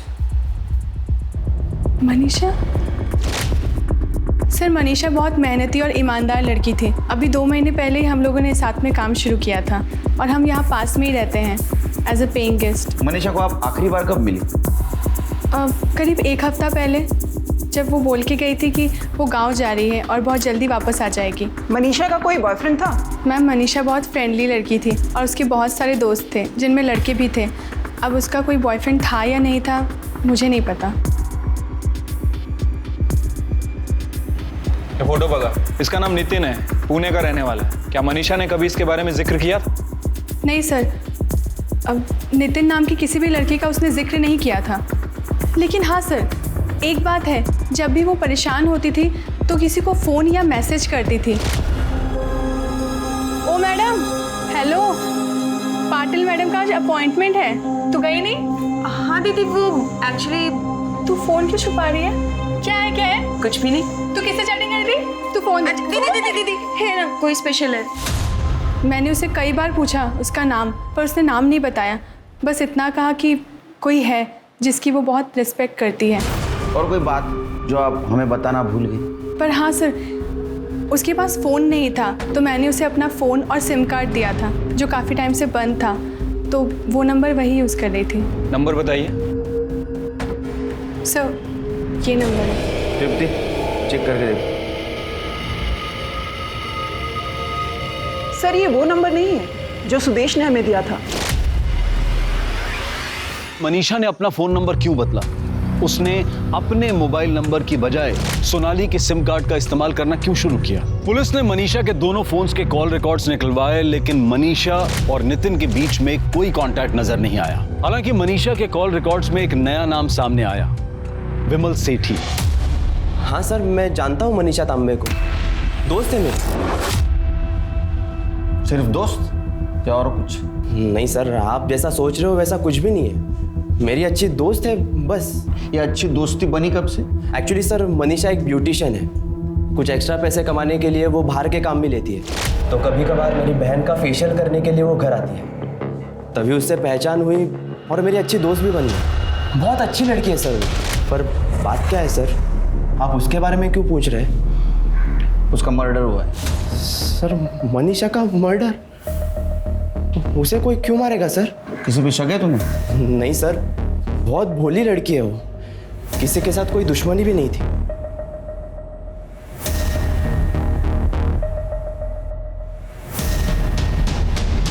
इसे पहचानते हो? इसका नाम नितिन नायक है। नहीं सर, मैंने इसे कभी नहीं देखा। क्या मनीषा ने कभी नितिन नायक के बारे में जिक्र किया? नहीं सर। मनीषा के बारे में कुछ याद आए तो हमें बता देना। मनीषा और नितिन के केस में हर एंगल चेक करने के बाद भी मनीषा और नितिन में क्या संबंध था, पुलिस ये पता करने में नाकाम रही थी। आखिरकार पुलिस को ये लगने लगा कि कहीं इन दोनों केसेस को एक साथ जोड़कर देखना उनकी भूल तो नहीं है। क्या ये दोनों केसेस अलग अलग हैं? अपने इस डाउट को क्लियर करने के लिए पुलिस ने इन दोनों केसेस को एक बार फिर शुरू से खंगाला। क्राइम स्पॉट के मोबाइल टावर रिकॉर्ड्स और उस रूट के सभी सीसीटीवी फुटेजेस को बारीकी से चेक किया गया और जो सामने आया वो रोंगटे खड़े कर देने वाला था। ये सीसीटीवी फुटेज नितिन के घर से कुछ ही किलोमीटर दूर का है। ये देखिए सर।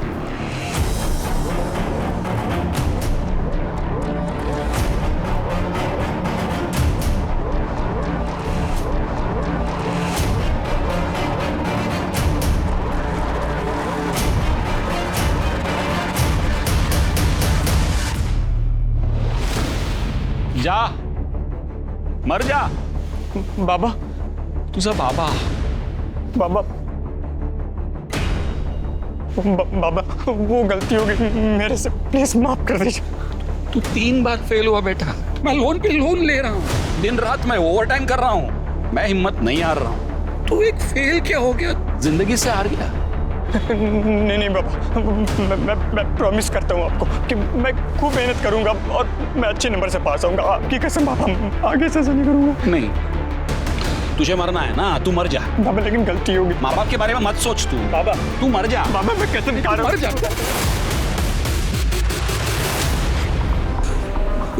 पता नहीं मुझे क्या हुआ था, अचानक से वो कुएं के अंदर गिर गया। मैं अपने आंखों से डूबते हुए देखा।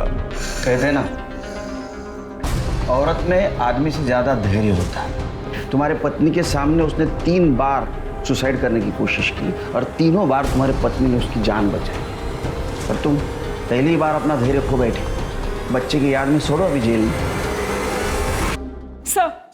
सर जहां मनीषा की लाश मिली वहां के मोबाइल टावर से पता चला है कि उस दिन वहां चेतन नाम के एक लड़के का मोबाइल एक्टिव था। चेतन उस एरिया का रहने वाला नहीं है सर। इतना ही नहीं सर, चेतन के कॉल रिकॉर्ड्स में एक नहीं बल्कि 2 ऐसे लोगों के नंबर मिले हैं जो मनीषा मर्डर केस के सस्पेक्ट हैं।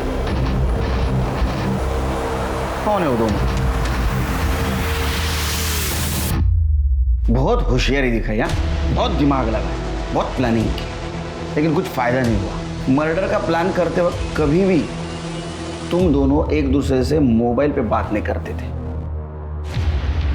इसके जरिए प्लानिंग की तुमने। मर्डर के दिन भी तुम्हारे दोनों का मोबाइल घर पे था ताकि तुम्हारा लोकेशन ना पता चले। ये तुम्हारा मोहरा था। जहाँ पे तुमने मनीषा की बॉडी फेंकी वहाँ इसका मोबाइल एक्टिव मिला। बहुत सारे प्रूफ है हमारे पास। अपने मुंह से बोलते हो क्या करड़े को बोलो? करड़े? सर ये अरुण की गलती है सर। इसके कहने पर हमने सब किया। अरे हाँ सर, जो इसने बोला वो हमने किया। सालो, अब मासूम बन रहे हो? मैंने क्या जबरदस्ती की थी तुम पे? हाँ, लेकिन मर्डर का प्लान किसका था? तेरा ही था ना। ये मनीषा को ना छोड़ूंगा नहीं मैं। पैसे मांग रही है ना, ऐसा कुछ करना है जिससे उसे पैसे ही ना देने पड़े। सिर्फ एक तरीका है, मनीषा के पैसे वापस देने से बचने का सिर्फ एक तरीका है तेरे पास। क्या? मनीषा का मर्डर। मैंने उसे इंटरनेट से कॉल किया और पैसे लौटाने के बहाने से उसे मिलने के लिए बुलाया। पैसे? देखो बारिश हो रही है, अंदर बैठो। मनीषा आखिरी बार प्लीज।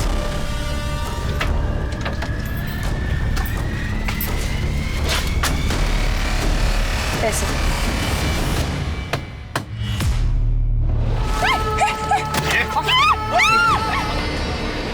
और तू रे एड़ा बन के पेड़ा खाता है। मनीषा के पेट में तेरा ही बच्चा था, पता चला है हमको।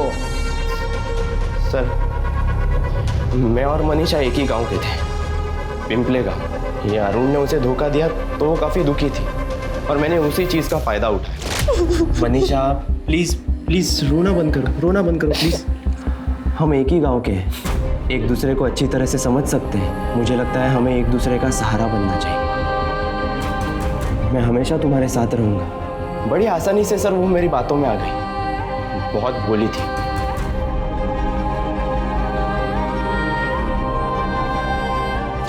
उसने खुद सामने से आकर मुझे गाड़ी खरीदने के लिए पैसों की मदद की। मैं जानता था सर वो पैसे कभी नहीं मांगेगी, पर एक दिन गड़बड़ हो गई। यार चेतन, ये मनीषा को पटाना कोई बड़ी बात नहीं है यार।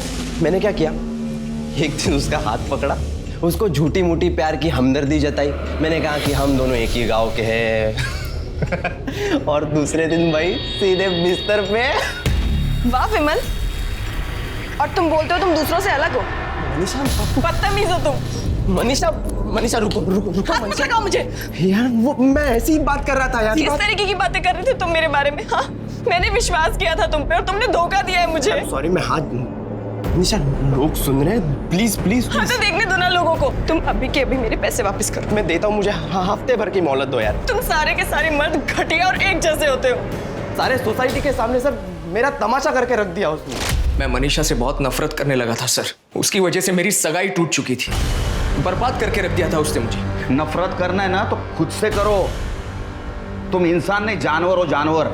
और तुम जैसे जानवरों को दुनिया में खुलेआम घूमने का कोई अधिकार नहीं। अब सड़ो जेल में जिंदगी भर। भरोसा करना बुरी बात नहीं है, लेकिन सतर्क रहना भी जरूरी है, क्योंकि इस मौका परस्ती के दौर में कौन किसकी पीठ में कब खंजर भोंक जाए ये समझ पाना आसान नहीं है। अब मैं अनूप सोनी आपसे विदा लेता हूं। फिर मुलाकात होगी क्राइम पेट्रोल सतर्क में एक और नए केस के साथ। तब तक अपना और अपने परिवार का ख्याल रखें, सतर्क रहें, सुरक्षित रहें और देखते रहें क्राइम पेट्रोल सतर्क। जय। क्राइम पेट्रोल के और भी दिलचस्प कहानी देखने के लिए हमारे चैनल को सब्सक्राइब करें और बेल आइकॉन दबाना न भूलें।